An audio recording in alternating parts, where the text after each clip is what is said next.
Alloh taolo nima dedi? O'rgatdi bizga.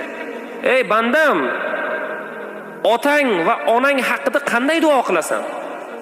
Biz qanday duo qilamiz? Otamni rahmat qil, onamni rahmat qil, joylari jannatda bo'lsin. Allohu akbar. Shundaymi? Alloh biz bandalarga shunchalik mehribonki, Alloh o'sha duoni bizga so'zma-so'z Qur'onda o'rgatdi. Astauzu billah. Robbirhamhuma kama robbayani saghira.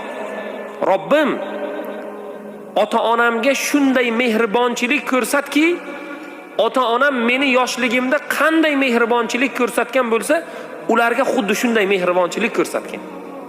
Duoni qarayapsizmi? Chaqaloq odamga ota-onasi kim? Hamma narsa. Muhofaza qiladi, bag'rida katta qiladi, yediradi, ichiradi, kiyintiradi, mehr ko'rsatadi. Chaqaloqqa 7 oylik chaqaloq deylik.